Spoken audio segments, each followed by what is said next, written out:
Do you find it hard to explain to friends and family what you now do?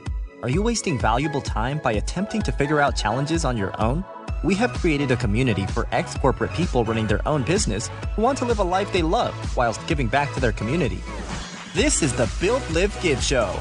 We bring you first-hand experiences of guests going through many of the struggles you face each and every day. We get real with no corporate BS. And now your host, Paul Higgins. Welcome to the Build, Live, Give podcast, episode number 7. I'm Paul Higgins, and I'm your host for today. And today we've got a fantastic guest. Her name is Barbara Turley from Energise Group and Virtual Angel Hub. Barb's not just a good friend, she's also an excellent supplier to myself and a lot of the members of the community. And to be honest, she's a real inspiration, and you will absolutely enjoy this podcast. She's very open about her challenges of leaving a very successful, stressful corporate career and starting her own business or starting a series of businesses. She also reveals a secret which very few people outside of her close family know. She also talks about how she's rapidly grown a business whilst taking care of her new baby girl. And she also talks about the challenges small business owners face, because she started as a coach and she deals with small business owners every day and the great services that she provides under Virtual Angel Hub.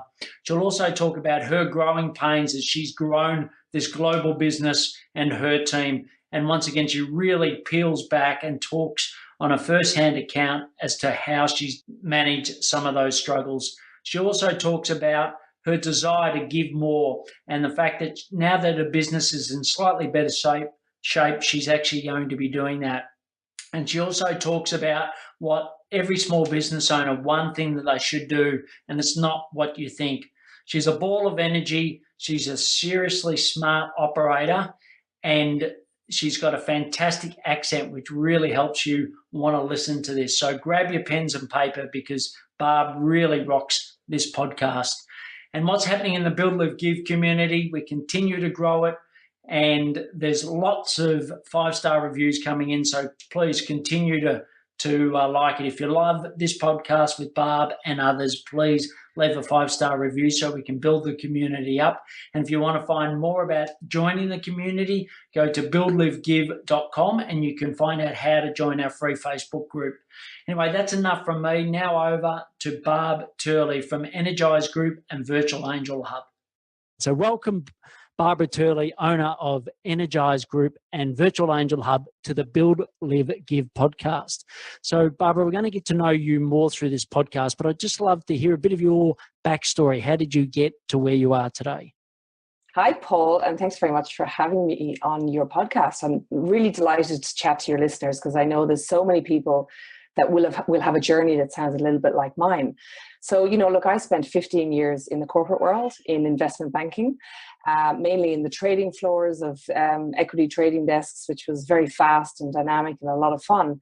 But like a lot of corporates, after, I guess, 10 years of doing that, I kind of started to question where my career was going and where I was going. And from there, I guess my entrepreneurial journey started. Just after that, I got an opportunity, funnily enough, through the financial crisis, to invest in a management buyout of a business from Deutsche Bank, from Deutsche Asset Management. And that really was the start of me just doing this entrepreneurial thing. And I guess in a lot of ways I got lucky, because that worked out very well for the group of us that did it. 6 of us got together. Well, there was about 12 people in the end that got together and bought out it was 1.6 billion of assets at the time from Deutsche Asset Management. And we bought the distribution rights to that in Australia. And that's 8 years ago now, and it has led me on a fabulous journey right through investing in companies like that, and then starting my own thing today. So I've ended up in the true entrepreneurial journey, I guess you could say. Fantastic. And what's something that maybe your family or friends know about you that the listeners here wouldn't know about you? That's a good question. I love to dance, and I don't really dance very much anymore. I'm sure lots of, especially as corporates, we're all very professional. And I think one of the things I miss a little bit in my life at the moment is that, in your 20s, you're out partying and dancing quite a lot. And as we get older, we don't really seem to dance so much. So, Yeah, I just love to dance around the house like nobody's watching, I guess. That's my secret little thing. That's great. And the cheekiness in me wants to ask, that's not Irish dancing, of course. That's A bit of diddly eye, yeah, sometimes. Actually, I was a bit of a champion Irish dancer till I was 12. But no, I'd be more into the kind of move, shake the hips sort of thing around the house. Yeah. Fantastic. And, moving from, a very successful equities career like you talked about, and then that opportunity to do the buyout, was there anything at all that was holding you back from jumping into your own business or series of businesses? Oh, yeah. Look, for people out there that have just done this or are thinking about it, I mean, I'll confess, it took me a long time. I mean, I was thinking about, that I'd like to do something else, or I don't even know if I had actually thought about working for myself, but I knew I wanted to be a little bit more autonomous, and I wanted to kind of drive my own path. And I didn't really know what that looked like for a very long time. And before we did that buyout, I actually did decide a couple of years prior to that I was going to start my own business. And that was I was adamant. And in my wisdom, in 2007, I left my high-paying job at Merrill Lynch in Sydney, and I went off traveling with who's my now husband, who then boyfriend, and we headed off around Australia, and not a care in the world. And by the time we came back from our camper van trip around Australia, the whole world had fallen apart, and the financial crisis had really rumbled through. So all our plans of starting our own business were completely kiboshed, and I panicked and thought, I need to go back and get a job. And then I could not get a job in the financial industry for love or money, because there was everybody being fired. Lehman Brothers collapsed. I mean, it was just a total calamity, the whole thing. So I did take a contract at Deutsche Asset Management, which was a maternity leave contract. And that was kind of where I took a slightly different direction. And then this opportunity came up to basically to buy a business out of Deutsche. So it was me taking that opportunity, I guess, that led me on this path. Great. And what were some of the key fears as you went through taking that opportunity? What was sort of running through your mind at the time? Well, it was an interesting time for me, actually, because the fears were, I think when you've got nothing left to lose, and I was sort of in a situation at the time, I literally had nothing left to lose. So I was sort of financially running out of money, emotionally broken from 2 years of, just this whole thing rumbling on. So I think it was that whole thing of having nothing left to lose helped me to make the decision. There were less fears, because I thought to myself, well, what's the worst thing that can happen right now? I do this, I go into it for a year, and I basically, next year, it doesn't work and I'm in the same situation again anyway. So I was willing to sort of take a chance on that. So as you made that transition from corporate into your own business, what were some of the greatest fears that you came across? Yeah, look, the first time I thought about it, I definitely had a huge amount of fears. I mean, the whole fear of failure, I guess, because as in our corporate careers, most of us have been quite successful. And then to go out on your own, the last thing you want to do is leave the big corporate, the big daddy kind of looking after you, and then go out and fall on your face. So I definitely had a lot of those fears. And I know a lot of listeners will resonate with that. But by the time I kind of did take the jump and did that management buyout situation, I was kind of in a situation where the world had really gone to hell in the handbasket, and there was nothing left to lose. And that actually helped me to dissipate my fears anyway. So by the time I made that jump, I had literally had very few fears left, because I guess the biggest fear I had was, if I don't take this move, what then? What's going to happen then? So it helped me to actually make the decision to take probably the biggest risk I'd ever taken in my life, financially and emotionally, and that it paid off the highest. Look, and it's a great point. And a lot of our listeners struggle with when is the right time. And I know there's sort of two schools. One is to do the hustle and continue to do your job, and other people take the leap where you just do what you did, take the leap, and you had no choice, but others with that choice, so there is no turning back. And I know if I listen to a lot of the top sporting coaches, they say when best performance is when there's no other option but success, and it looks like that is definitely played out in your favour. Yeah, that played out in my favour. But just for people who maybe have a lot to lose. I mean, there is a point at which you do have to jump, but I've often, I've coached a few people through this actually as well that have started their own business. And I've also said that some people will say, oh, there's never a good time, you just got to jump. I would say that actually the first thing that everybody needs to do, and this sounds very basic, but most people get it wrong, is to be extremely ruthless with their expenses, their personal, because when we're in the corporate world, we get used to the big lifestyle. We've got big mortgages, big living, and you really have to work hard to pare that back, I would say, for a long time before you leave, so that you get used to not having, the luxuries for a little while you get a business going, and then you'll be more successful.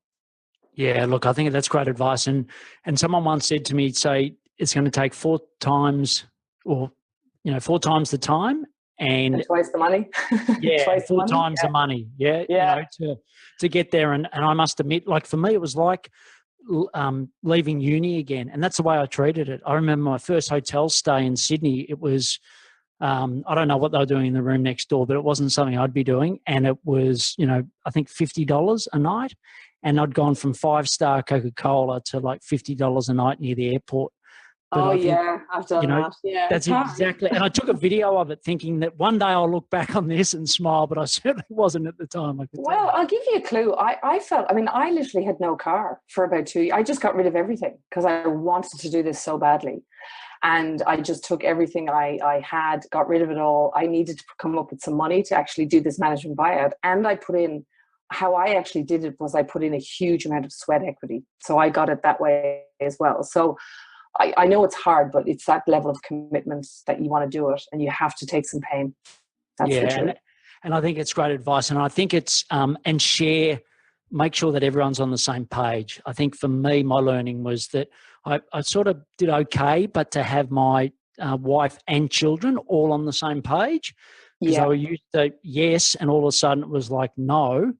And, it took a while for them to adjust and, to be and that can be emotional pain. Did they ever? Yeah, I don't know. But I think, your partner or your wife or your husband or whoever's in your life definitely has to be on board with this decision, and you have to make it together, because otherwise, it will get thrown in arguments and stressful times and all that, and it can kibosh the whole thing. So, definitely would have. And friends, like friends just assume that you're going to do everything that they're doing. And I'm like, I can't now just fly on that golf weekend for $1,000 because that's not in my agreed budget.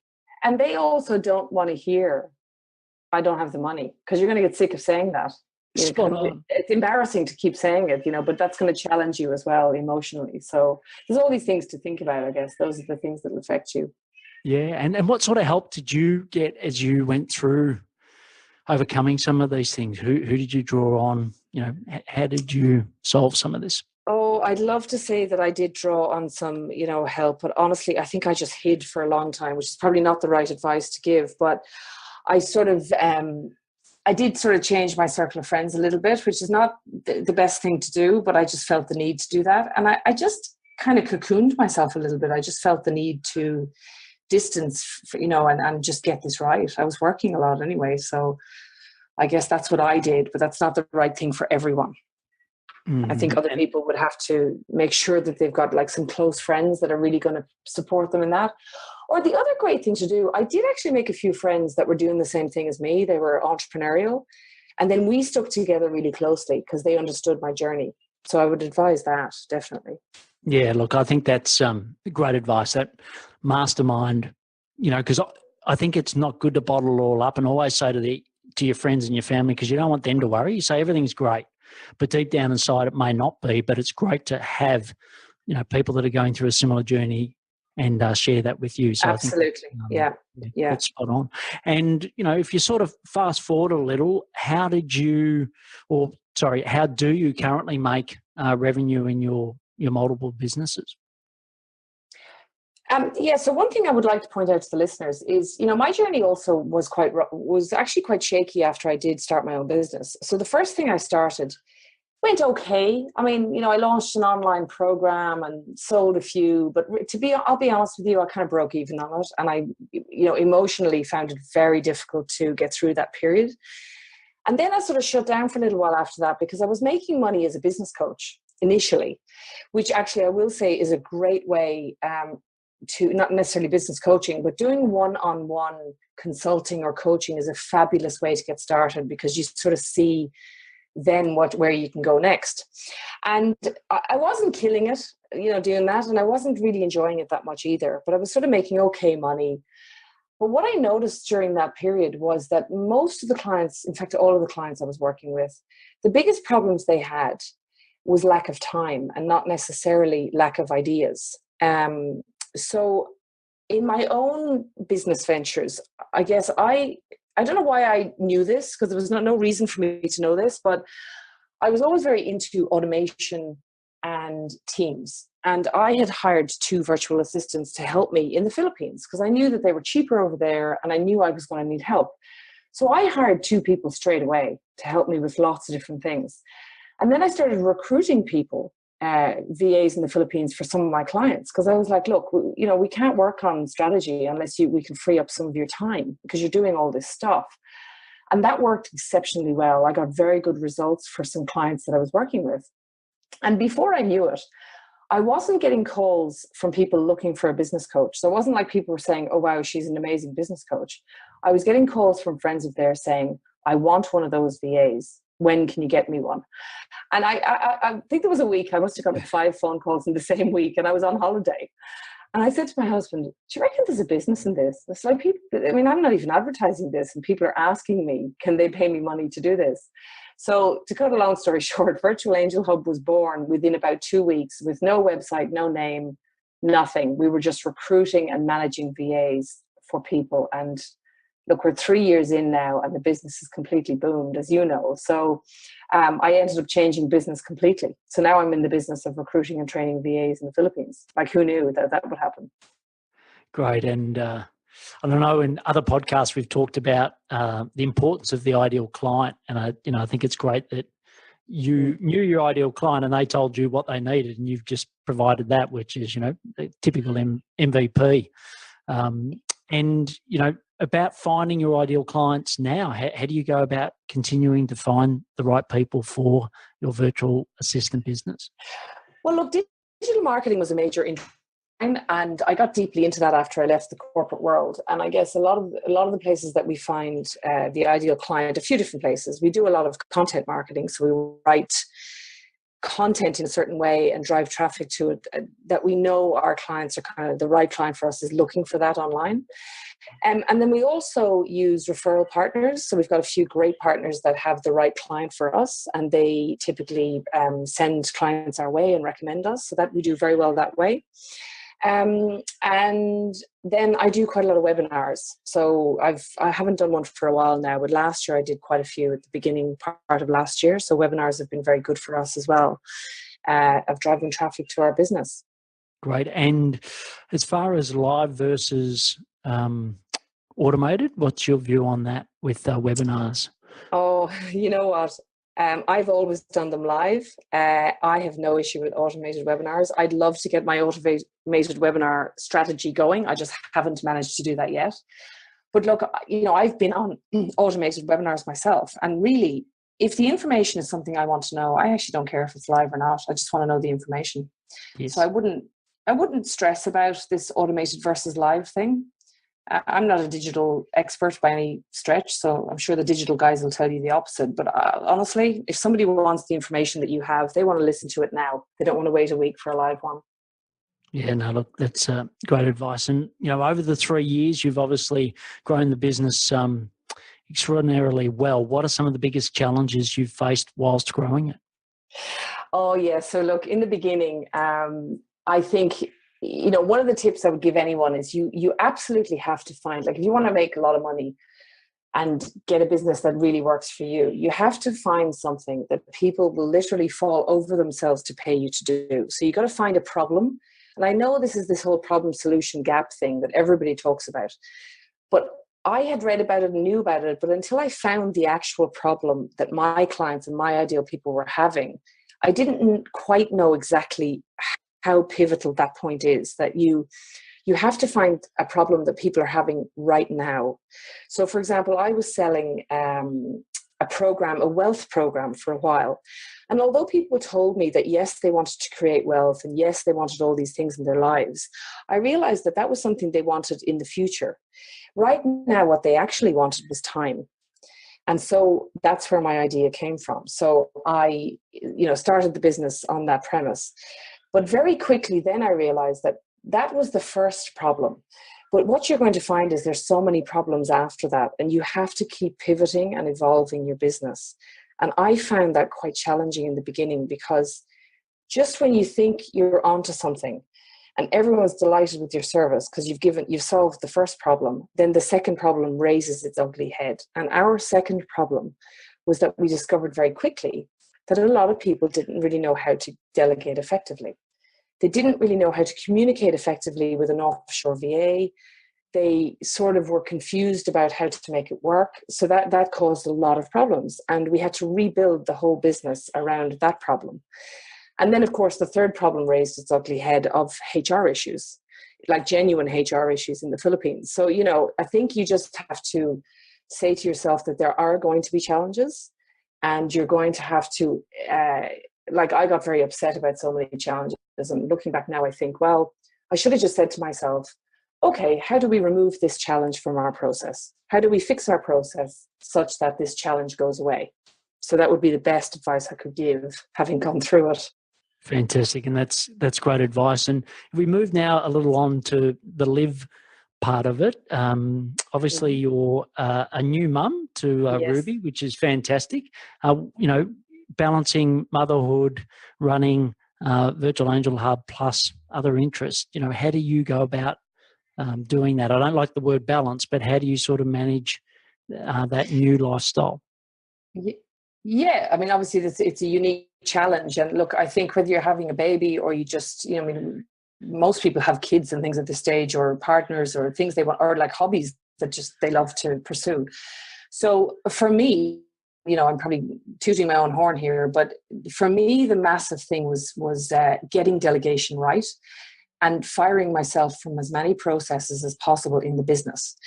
So I have actually managed to pull that off pretty effectively, and I have a business that grows with, not totally without me, because I think that's kind of unrealistic, but I do only oversee things these days. And most of my time in terms of work is taken up with sort of guiding my team or mentoring them, or just driving the sort of strategy of the future part of the business forward, and being on these podcasts and things like that. So I would, urge anyone to sort of getting delegation right and getting processes and systems, which I know you talk a lot about, Paul, getting this stuff right. If you want to scale a business and free up your time, this is crucial. And loads of people avoid it because they don't really want to face it. It's crucial. Yeah, spot on. And, if you look back, and I'm sure you still have got friends that are in corporate and in, that equity side, how do you think it's different the way that you've structured your family life now versus what may have been the case if you had, not chosen that sliding door and stayed in that corporate? Yeah. It's just, it's worlds of difference, because, if I was still in that role, I probably would, I'd be exhausted, number one. But I think, you're talking about getting up every morning excruciatingly early, dropping children at quite a young age to childcare at probably 7 o'clock in the morning, going hard all day and trying to kind of play the game, basically, and then picking up children late at night, coming home, and trying to kind of, be a wife, be a partner, be a mother, be a corporate, be everything to everyone. And I know me personally, I'd be totally exhausted. I mean, I work 2 hours a day at the moment, and I managed to run a very large business that's growing fast. And there's no way that you could ever do that in the corporate world. Never. No, look, I did a post in the community yesterday where I was down the beach, doing a little bit of work while my son and his friend were having a swim. And the post was about the fact that, yes, I used to do it now and again in corporate. And to be honest, my wife said, well, when did you ever do it? And I said, oh, okay, good point. But I didn't feel guilty. It was just part of my normal day, like, why can't I just jump on Zoom? I had a couple of calls and do a little bit of work, and I was down the beach, and then I went for a swim, and it was just such a fantastic free lifestyle versus the 10, 12-hour meetings, the flights, international, all of that comes with corporate. And I know, I respect people that are still in corporate, but I know which side of the ledger I definitely prefer. Yeah, and look, it's not for everyone. I mean, I've got some friends who love the whole corporate lifestyle. I think that's a choice you have to make. For me, it was over, though. I mean, the minute I got into my early 30s, I just said, it's just not for me. Yeah, and really, even after we did that management buyout from Deutsche, I was still very much in corporate. Now, I loved the job, but I hated the structure. And I always said that was the problem. Even though I was a shareholder and kind of a quasi-business owner, I wasn't really, because I wasn't running my own time. And that was the decision then to kind of finally leave that and do my own thing completely. And that works for me now. Yeah, and lots of clients, including myself, who's a client. I'm definitely glad you made that decision. The next part, I want to sort of talk about the give component, the last component. And, is there a cause or a community that you're passionate about? And if so, why? Yeah, so actually, it's funny you asked this now, and I promise the listeners we haven't talked about this prior. The last little while, I've always said that I wanted to build a business that had a kind of social, a giving part to it. But I'm quite passionate that, I want to do that, but I think you have to build the business first. I think too many people try and give in the early days when their business is not really established enough to do that. So it's in my plan. We're not there yet, but we're coming up to it. So recently, like an area that I feel very passionately about is the whole child sex slavery thing globally is something that just makes my blood boil, always has. And it's something I've always felt, I've been to Vietnam, I've been to all these places, and it just makes me very sad, this whole thing. And recently, I saw that Ashton Kutcher actually he's built a software, and I just saw this the other day on if you look it up on YouTube, it's unbelievable. Ashton Kutcher, it's called Thorn. And basically they've built this technology that is actually, their plan is to eradicate, the child sex slave industry through technology and spotting this stuff online. And you can donate to that. So that's one thing I'm really looking at, because I like him as a person. I think he's done great things. And I like that particular idea. And the other one I've found recently, I'm also a passionate believer in education. So, you free some of these kids from these problems, but you also have to try and provide future. So education is the thing that unlocks the world. So there is another group I'm looking at called doread.org. And it's basically talks about like the impact on children's lives who can't read, and they're trying to change that. So those are two areas for me. We haven't done it yet, but I would love to kind of be able to give back in that way and support those two causes, or those two, missions, not necessarily through those particular foundations, but those particular areas are where I'm interested in. Excellent. And we'll have in the show notes links to both of those that you've mentioned. So the last part is a little more actionable advice. So you've given some brilliant advice, but we want to go a little further deeper and a little more down the productivity route to give people to give our listeners actionable advice. So what's one personal productivity tip, and especially given the business that you run, helping people save time, what's one tip that you would give someone other than getting a VA? No, hands down. If you want to change your life, I mean, I know that you talk about Podio as a platform, and there's other ones. There's Asana, there's Trello, there's all these different project management tools.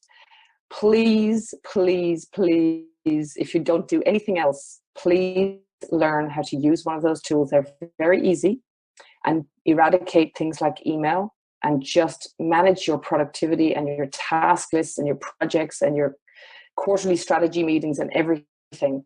All the things you learned in corporate, and put it all into a platform like Asana, which is free. Podio has a free version. Trello has a free version. Like I have Asana on my phone, and it just completely has changed my life in terms of running my business from anywhere. So those who've never heard of these things before, I'm sure, Paul, they can talk to you about Podio, and just can't express enough how much it changed my life from a freedom perspective, and keeping me on track. Look, I couldn't agree more. And your point earlier when you were a coach and the time was one of the biggest things that you saw. I completely agree. And I think that automation, so having the right platform and having virtual teams, I think is still the most successful component. And now, in our club, they're just mandatory. You've got to have those two things. Mm-hmm. And I'm yet to find someone that hasn't been successful with them. And the on your phone. So anything else that you couldn't do without on your mobile phone? That's a good question. So the things I use a lot are Asana. I'm just thinking of the things I jump into a lot. Asana is massive. It's just the main thing that I use. Skype I use a lot. Zoom that we're on at the moment I use quite a lot. The other thing is, I use a system called Entreport. So I'm big into automation as well. So marketing and business system automations. That might be a step too far for some of the listeners out there, but it just, again, can just take away so much pain from you and free up so much of your time of stuff that can be automated that generally we do kind of piece by piece and just waste so much time that we could be out building more revenue streams and bigger businesses and freeing up more of our time to do the things we love. I don't think I can go anywhere without my phone. That's the only thing. My phone, the phones these days, I think just have revolutionized how we can work. And anyone who's thinking, oh, these smartphones are just too much for me, change your thinking, because they are amazing, the things that you can do on there. Yeah, look, I will, often walk out the house without my wallet. But it's rare that I'll ever leave without my phone. Oh, yes, exactly. You can now put your wallet on your phone. You don't even need it. Correct. Correct. You can get money from the ATM with it. So that's great advice. What about podcasts? Do you listen, other than your fantastic the Virtual Success Show? Is there any other podcasts that you'd recommend the Build, Live, Give listeners listen to? Yes, I do actually. There's one called The Growth Show, which is run by the guys over at HubSpot. So HubSpot's another big marketing sort of platform, but they're a very large company and they have this cool podcast where I just find it good because they're really talking about, and it depends where your interest is, but my interest is always in building scalable businesses and platforms and things like that. So they get a lot of guests on and talk about a lot of kind of companies that have done that. The other one I find very good is Perpetual Traffic, and it's by the digital marketer guys in the US. And it talks about, it's all the digital strategies, like the way to drive traffic to sites and how to get big followings and all these things that are a bit overwhelming. But those guys they break it down into quite simple sort of steps. Those are the two main ones I'm listening to at the moment. There are a couple of other ones that I've kind of dipped in and out of, but I think those are the two that have stuck with me. Fantastic. And once again, there'll be links to those in the show notes. And if you sort of go back from when you left corporate and you started this wonderful journey, and I know you've come so far in such a short period, but what's one bit of advice you wish you had received back at the start that you know now? Yes, this is a great one. I heard this on a podcast, actually. I can't even remember who said it. There was a guy talking about marketing, and he said, with marketing, it goes, stop expecting marketing to work, because 99% of the time it doesn't. And he goes, it's all about testing, trying, being unemotional and moving on and testing the next thing. And when I left corporate, I think I was so emotionally attached to being successful because I didn't want to fall on my face and embarrass myself, that I took a very long time to launch anything. I wanted it to be perfect before anyone saw it. And then it kind of flopped anyway. And then I went into a hole of depression for about 2 months about that. So I just think if I could go back, I would say, just don't even worry about it. Like just get out there, find something that people want to buy from you, even a service, find a problem that people are willing to pay you money to solve. And don't even worry about logos and colors and websites and all that stuff until you've proven that people will pay you money for this thing that you're about to launch. Because honestly, when I launched Virtual Angel Hub, there was not one person who asked me what was our website address. They were just like, I need a VA. Where do I sign? How do I pay you? That was it. We had no name, nothing. And it just exploded by itself. So I wish I had kind of known those tips. You've got to, lots of ideas will fail. You just got to keep launching ideas and until something sticks. And be unemotional about it. Don't worry about it. It's got nothing to do with you personally. It's just the market.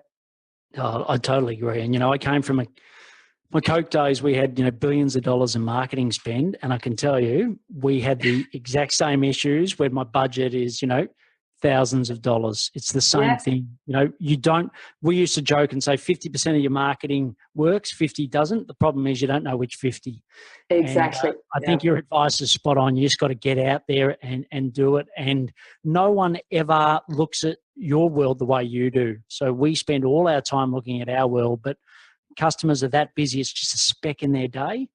And, they don't. And they just want it. They're only thinking about themselves. They're thinking, I've got this problem. Who's going to help me solve this? And they just want you to come in and solve their problem. They don't care what color your logo is. So don't spend $1,000 worrying about the color of your logo. Don't even worry about it. Like, I have no business cards or anything. I go to events and people go, can I have your card? And I go, actually, I don't do cards. I just haven't got one for ages. And I just say, connect with me on LinkedIn, and nobody has a problem with that. So there you go. I just think we worry about all the wrong things. Sales solve everything. Exactly. And I've said this to listeners before, but Ready, Fire, Aim is a fantastic book. You've got to read that book. And that, does a nice way of summing up what you're saying, Barbara. I totally agree. So how can people find out more about you and your business? So if you want to connect with me personally, you want to find out about me personally, then jump on LinkedIn. That's kind of where I connect with all my business associates. And then virtualangelhub.com is where we hang out. We've got live chat there all day. So you can hit us up. You can book a call with one of our outsourcing strategy consultants if you're interested in talking about some outsourcing. Where else? Yeah, LinkedIn is kind of where I do my own personal stuff. And you can find out a bit more about me over there. Yeah, and look, I challenge any listener to give me a really good reason why in today's age you can't have a virtual assistant. I just think they're the tools of the trade. They're no different to a computer. You just have to have a VA. So that's and I think Barb runs a fantastic company and provides excellent service in that area. Yeah. So look, thanks for sharing your wonderful insights today and really being open with us, because as you said, it's never a linear journey. And, I love the fact that you can so openly share, but you've also got some brilliant insights. So, we wish you all the best in your continued success, and it's great having you as a member of the Build, Live, Give community. And I'd love to thank you for being on the show today. It's been my pleasure. I'm so passionate about sharing some of these tips with people because I've been there, and it is hard when you leave corporate, particularly. But hang in there and just listen to the people who've come before you, and take the shortcuts that we're giving you, basically. Great, thanks a lot, Barb. Thanks. Bye. Thank you for listening to the Build, Live, Give show. If you found this show helpful, please share it with others so we can build businesses, live great lives, and give back to the community. If you would like to join the BLG community, go to our website, www.buildlivegive.com. Until next time, thanks for listening.